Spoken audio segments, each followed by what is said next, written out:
Good morning बेटा। कैसे हैं आप सब लोग। उम्मीद करती हूँ आप सभी ठीक होंगे, स्वस्थ होंगे।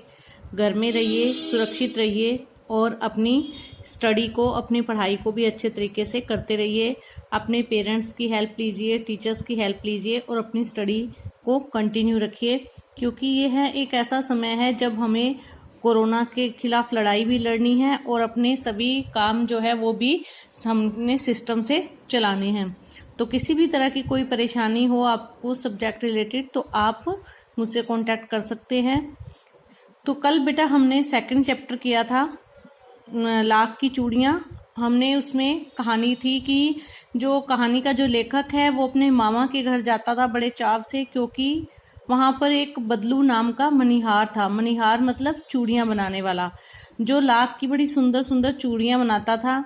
और जब लेखक अपने मामा के गांव जाता था और बदलू से मिलने जाता था, तो वो क्या करता था, बदलू उसको लाख की रंग बिरंगी गोलियां बनाकर देता था, जो कि लेखक को बहुत अच्छी लगती थी। जब वो गर्मियों की छुट्टियों में अपने मामा के घर जाता तो बदलू से रंग बिरंगी गोलियां लेकर आता था। ये 3-4 साल तक ये क्रम चलता रहा। लेकिन फिर क्या हुआ कि एक बार गर्मियों की छुट्टियों से पहले लेखक के पिता का तबादला यानी ट्रांसफर दूर जगह पर हो गया, तो लेखक 8-10 वर्ष अपने मामा के घर गांव नहीं जा पाया। तो जब 8-10 वर्ष बाद वह मामा के घर आया तो स्थितियां बहुत बदल चुकी थी। लेखक जो है वो बड़ा हो चुका था, तो उसको अब वो लाख की गोलियों में वो रुचि, वो चाव नहीं था और उसे बदलू के से मिलने का ध्यान भी नहीं आया। लेकिन एक दिन एक घटना घटी। लेखक के मामा की बेटी फिसल कर गिर गई और उसकी कलाई की कांच की चूड़ी टूटकर उसकी कलाई में चुभ गई, जिससे खून बहने लगा। लेखक के मामा चूंकि घर पे नहीं थे, तो लेखक ने ही उसकी मरहम पट्टी की और इस घटना से लेखक को बदलू काका की याद आई और उनसे मिलने का निश्चय किया। शाम को मैं घूमते घूमते उसके घर चला गया। बदलू वहीं चबूतरे पर नीम के नीचे एक खाट पर लेटा था। नमस्ते बदलू काका, मैंने कहा। नमस्ते भैया। उसने मेरी नमस्ते का उत्तर दिया और उठकर खाट पर बैठ गया, परंतु उसने मुझे पहचाना नहीं और देर तक मेरी ओर निहारता रहा, क्योंकि लेखक बड़ा हो चुका था। 8-10 वर्ष का समय बहुत होता है, तो वो जो बदलू था वो लेखक को पहचान नहीं पाया। मैं हूँ जनार्दन काका, आपके पास से गोलियां बनवाकर ले जाता था, मैंने अपना परिचय दिया।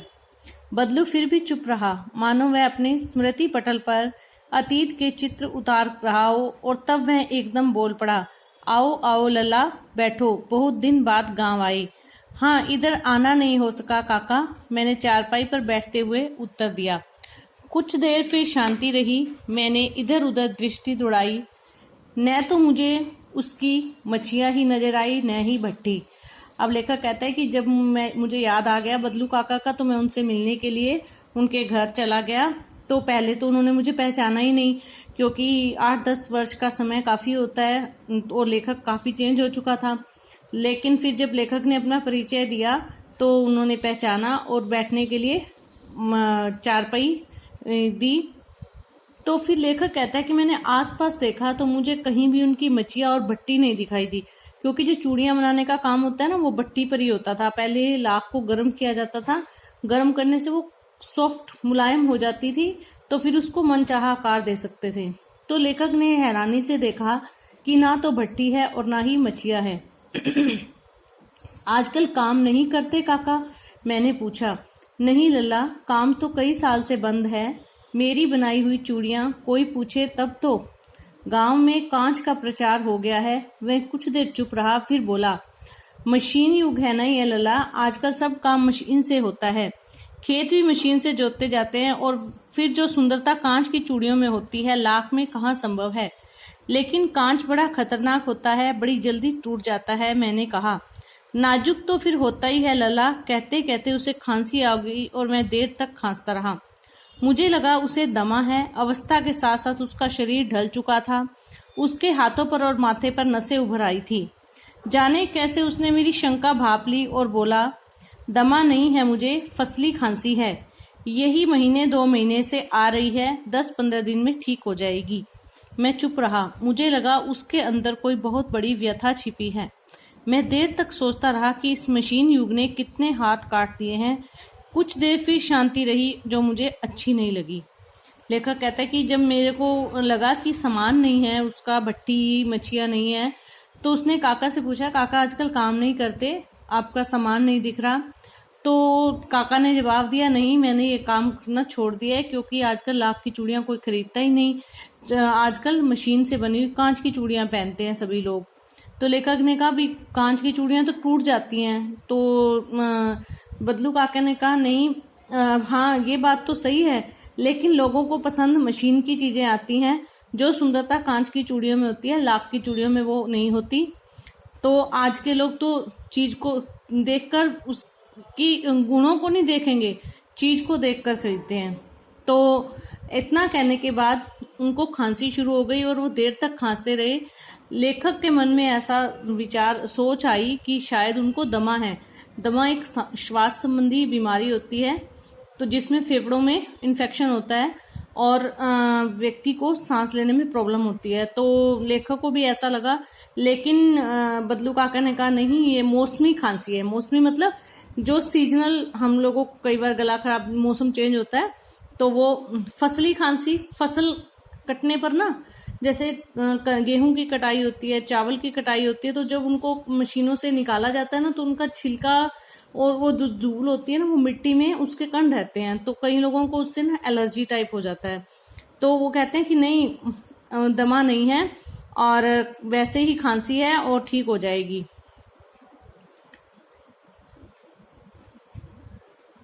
मैं चुप रहा। मुझे लगा उसके अंदर कोई बहुत बड़ी व्यथा छिपी है। मैं देर तक सोचता रहा कि इस मशीन युग ने कितने हाथ काट दिए। कुछ देर फिर शांति रही जो मुझे अच्छी नहीं लगी। आम की फसल अब कैसी है काका? कुछ देर पश्चात मैंने बात का विषय बदलते हुए पूछा। जब बदलू काका ने बताया ना कि मशीनी युग की वजह से मशीनी चूड़ियां लेना लोग पसंद करते हैं, तो लेखक को बड़ा बुरा लगा कि मशीनों ने कई व्यक्तियों के हाथ काट दिए। हाथ काट दिए मतलब जो हाथ से चीजें बनाने वाले कारीगर थे उनका काम धंधा कम हो गया, चौपट हो गया। तो वो इसलिए लेखक सोचता है कि बदलू काका जैसे न जाने कितने ही लोग होंगे जो इन मशीनों के वजह से बेरोजगार हो गए होंगे। अब लेखक ने बात बदलने के लिए आम की फसल के बारे में पूछा, क्योंकि जब वो पहले आता था ना, तो बदलू काका उसको अपने खेत के आम खिलाते थे, बाग के, और अपने घर की गाय के दूध से बनी मलाई भी खिलाते थे।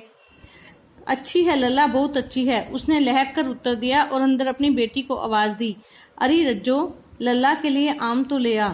फिर मेरी ओर मुखातिब होकर बोला, माफ करना लल्ला, तुम्हें आम खिलाना भूल गया था। नहीं नहीं काका, आम तो इस साल बहुत खाए हैं। वाह वाह। फिर वो कहते हैं, वाह वाह, बिना आम खिलाए कैसे जाने दूंगा तुमको। मैं चुप हो गया। मुझे वे दिन याद हो आए जब वे मेरे लिए मलाई बचा कर रखता था। गाय तो अच्छी है ना काका? मैंने पूछा। गाय कहाँ है लल्ला? 2 साल हुए, बेच दी। कहाँ से खिलाता? इतने में रज्जो, उसकी बेटी, अंदर से एक डलिया में ढेर से आम ले आई। अब वो कहते हैं, उसको फिर याद आता है कि गाय की मलाई भी खिलाया करते थे, तो वो गाय के बारे में पूछता है। तो बदलू काका कहते हैं कि गाय तो बेच दी, कि उसको खिलाते कहाँ से? अर्थात जानवरों को, पशुओं को भी तो खाना खिलाने समय पर चारा वगैरह चाहिए, तो अब उनका जो व्यवसाय है, रोजगार है, वो तो बंद हो गया। तो वो कहते हैं कि अब उसको गाय के लिए अब कहाँ से हम लाते, इसलिए गाय को बेच दिया। फिर इतने में उनकी बेटी डलिया भरकर, डलिया होती है टोकरी टाइप, बड़ा बाउल, उसमें आम ले आई। यह तो बहुत है काका, इतने कहाँ खा पाऊंगा, मैंने कहा। वाह वाह, मैं हंस पड़ा। शहरी ठहरे ना, मैं तुम्हारी उम्र का था तो इसके चौगुने आम एक बखत में खा जाता था। बखत मतलब वक्त, समय। आप लोगों की बात और है, मैंने उत्तर दिया। अच्छा बेटी, लल्ला को 4-5 आम छांट कर दो, सिंदूरी वाले देना।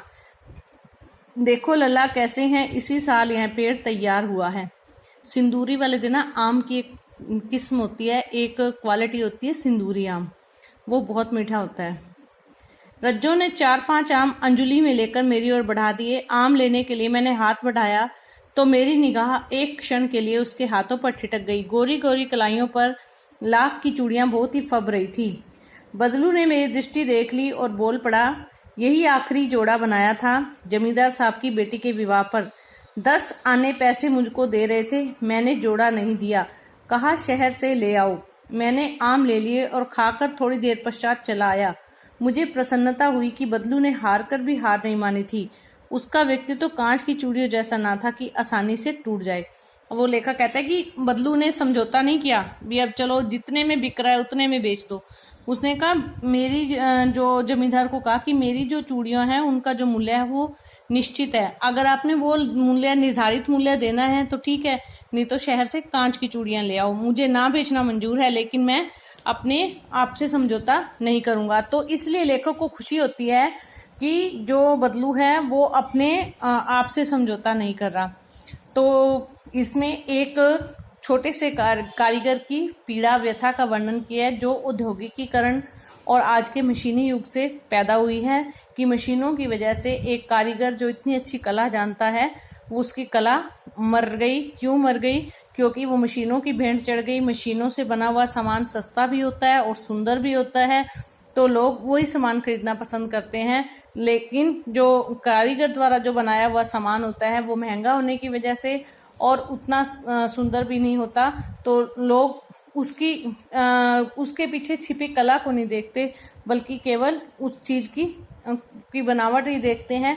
तो इस वजह से कारीगरों के जो धंधे हैं वो चौपट हो जाते हैं, खत्म हो जाते हैं। ऐसे बदलू जैसे कितने ही कारीगर हैं जो आज अपनी रोजी रोटी के लिए भी मोहताज हैं, आज उनकी रोजी रोटी भी नहीं चल पा रही है। तो बेटा ये चैप्टर कंप्लीट हो गया। रीडिंग क्वेश्चन आंसर मैं आपको समझाती हूँ। आज हम क्वेश्चन आंसर वर्ड मीनिंग, मैंने आपको कल बोला था कि आपने चैप्टर के बाद में बुक में ही दिए हुए हैं वर्ड मीनिंग, वहीं से आपने राइट करने हैं। वर्ड मीनिंग राइट अवश्य करने हैं। एक तो राइट करने से आपके हिंदी राइटिंग जो है स्किल वो आपका मजबूत होता है। सेकेंडली कठिन शब्दों के अर्थ आपको पता चल जाते हैं। तो अब हम करते हैं प्रश्न उत्तर। मैं प्रश्न उत्तर की आपको क्लिक भी भेजूंगी और आपको समझा भी देती हूँ। प्रश्न नंबर 1, बचपन में लेखक अपने मामा के गांव चाव से क्यों जाता था और बदलू को बदलू मामा न कहकर बदलू काका क्यों कहता था? बचपन में लेखक अपने मामा के गांव में चाव से क्यों जाता था? चाव मतलब खुशी से, शौक से।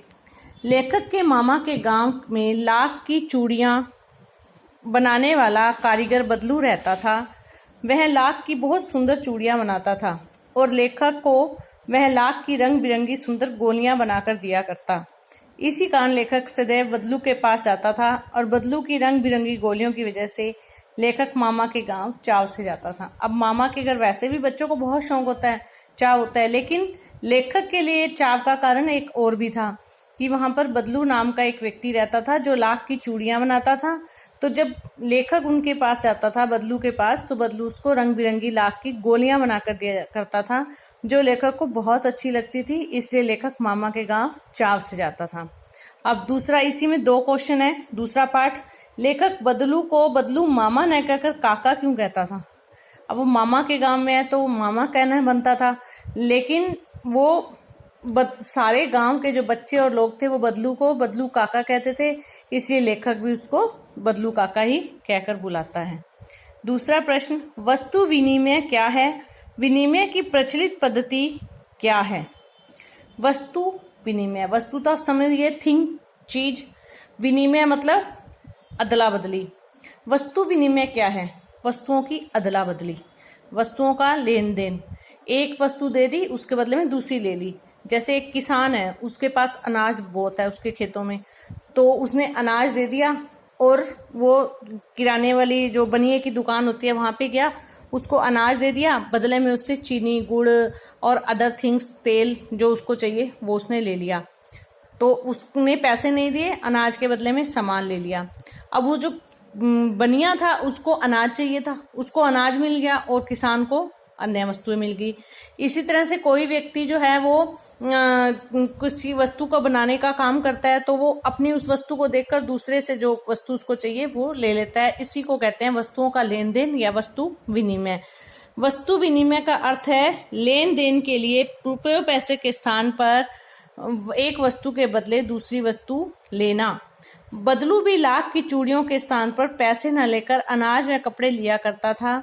वस्तु विनिमय की यह पद्धति गांवों में प्रचलित थी। यहाँ लोग अनाज के बदले कपड़े या खाने पीने की अन्य वस्तु का आदान प्रदान करते थे। तो बदलू जो था वो लाख की चूड़ियां बनाना जानता था, उसके खेती नहीं होती थी, तो उसको अनाज चाहिए होता था या कपड़े चाहिए होते थे, तो वो जो उनसे चूड़ियां लेते थे ना, बदले में वो उनसे किसी से अनाज ले लेता था, किसी से कपड़े ले लेता था। तो कहने का मतलब ये है कि जिसको जिस चीज की आवश्यकता होती थी वो आपस में अदला बदली चीजों की कर लिया करते थे। तो गांवों में ये प्रथा ज्यादा प्रचलित थी। और आज इस पद्धति का स्थान रुपए और पैसे ने ले लिया है।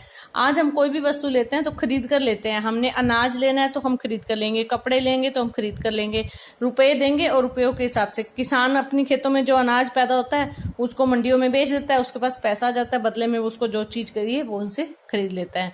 तो ये पद्धति आज नहीं है। तो बेटा ये 2 ही क्वेश्चन आंसर हैं, वर्ड मीनिंग और क्वेश्चन आंसर चैप्टर की रीडिंग, ये आप आज कंप्लीट करेंगे क्योंकि वीडियो जो है वो बहुत लंबी हो जाएगी अगर और काम होगा तो कल बाकी के क्वेश्चन आंसर डिस्कस करेंगे, प्लस मैं उनको राइट करने के लिए क्लिक भी भेज दूंगी। मैं ये आप लोगों को थोड़ा थोड़ा इसलिए करवा रही हूँ कि एक तो आप लोगों को डिस्कस करने से समझ आ जाता है, और समझ आया वो आप लिखेंगे ना तो वो जल्दी आपको लर्न हो जाएगा। ठीक है, धन्यवाद बेटा।